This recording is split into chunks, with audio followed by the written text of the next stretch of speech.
Bismillahirrahmanirrahim. Assalamualaikum warahmatullahi wabarakatuh. Syukur alhamdulillah kita bisa berjumpa lagi di channel ini. Salawat dan salam selalu dan tetap tercurahkan kepada junjungan kita Nabi besar Muhammad sallallahu alaihi wasallam. Allahumma salli ala sayyidina Muhammad wa ala ali sayyidina Muhammad. Harapan dan doa saya semoga saudaraku semuanya selalu diberikan kesehatan, dilapangkan rezekinya, diampuni dosa-dosanya, dan dipanjangkan umurnya. Amin ya rabbal alamin. Saudara muslim yang dirahmati Allah Subhanahu wa taala, sedekah adalah salah satu ibadah yang diutamakan oleh Allah Subhanahu wa taala. Karena ibadah yang satu ini dapat menghapus dosa dan kesalahan kita. Namun hati-hati, sedekah dengan cara yang salah dapat mengantarkan kita masuk neraka. Di dalam suatu hadis yang diriwayatkan oleh Imam Muslim, bahwa ada 3 golongan orang. Yang pertama masuk neraka, salah satunya adalah orang yang suka bersedekah. Lalu kesalahan seperti apa yang bisa membuat sedekah kita malah mengantarkan kita masuk neraka?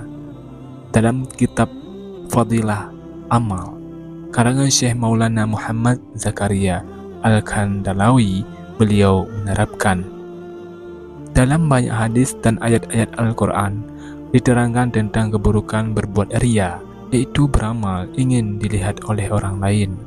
Perbuatan ini dikatakan sebagai perbuatan yang dapat menghilangkan pahala. Bahkan riya dapat mengakibatkan dosa besar. Bisa diartikan menampakkan ibadah dengan maksud agar dilihat orang, agar mendapatkan pujian. Ada banyak kesalahan yang mungkin kita lakukan dalam bersedekah tanpa kita sadari. Kesalahan tersebut membuat sedekah kita tidak sempurna. Berikut ini 5 ahli sedekah yang diseret dan dilemparkan malaikat ke dalam neraka. Yang pertama, mencari pujian dari orang lain. Hal ini masih banyak ditemukan di masyarakat, yakni bersedekah dengan niat pamrih kepada orang lain. Sabda Rasulullah SAW berikutnya yang diadili adalah orang yang diberi kelapangan rezeki dan berbagai macam harta benda diperlihatkan kepadanya kenikmatan-kenikmatan yang telah diterimanya. Ia pun mengakuinya. Allah Subhanahu wa taala bertanya, "Apa yang telah engkau lakukan dengan nikmat-nikmat itu?" Dia menjawab, "Aku tidak pernah meninggalkan sedekah dan infak pada jalan yang engkau ridai. Aku melakukannya semata-mata karena engkau." Allah Subhanahu wa taala berkata, "Engkau dusta, engkau berbuat demikian itu supaya dikatakan orang dermawan atau murah hati, dan memang yang begitulah yang dikatakan tentang dirimu." Kemudian diperintahkan malaikat untuk menyeret dan melemparkannya ke neraka. Hadis riwayat Muslim.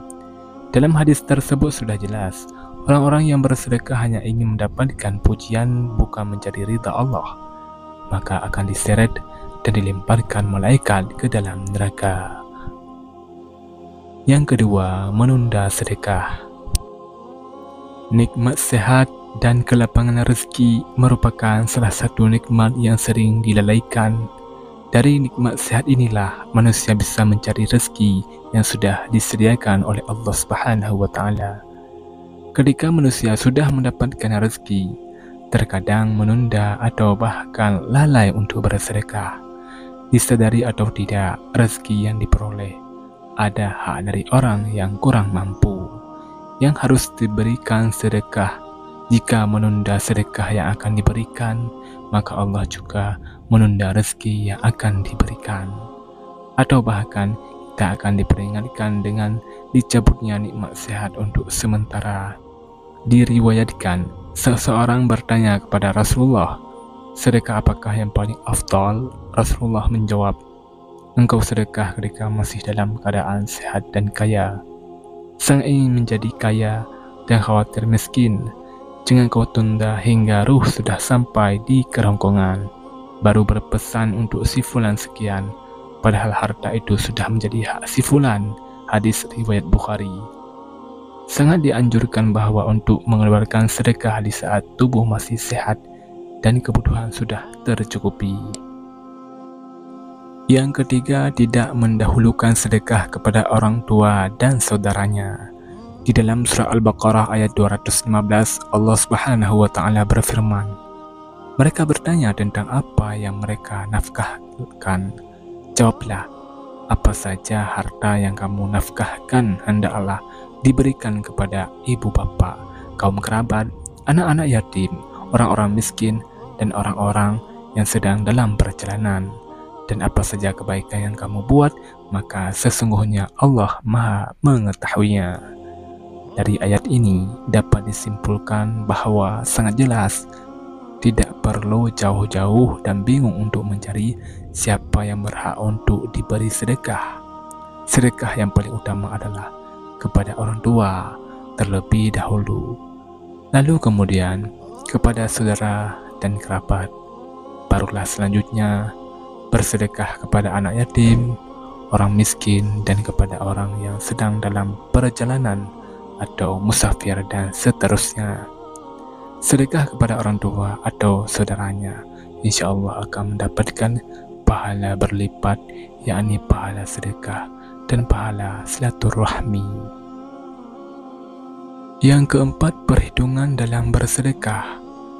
Dalam bersedekah sebaiknya tidak berlebihan, namun juga tidak pelit dan kikir. Saat bersedekah tidak perlu dihitung-hitung, apalagi sampai meresahkan hati. Bersedekah sesuai dengan kemampuan, tidak dipaksakan harus bersedekah dengan jumlah banyak apabila belum mampu. Sabda Rasulullah SAW, bersedekahlah kamu dan jangan dihitung-hitung, karena Allah akan menghitung-hitung pula pemberiannya kepadamu, dan jangan kikir karena Allah akan kikir pula kepadamu. Hadis riwayat Muslim. Yang kelima, mengungkit-ungkit sedekah. Salah satu keburukan orang yang bersedekah adalah mengungkit-ungkit kembali kebaikan bersedekahnya, merasa berjasa atas pemberiannya yang dilakukan kepada orang lain.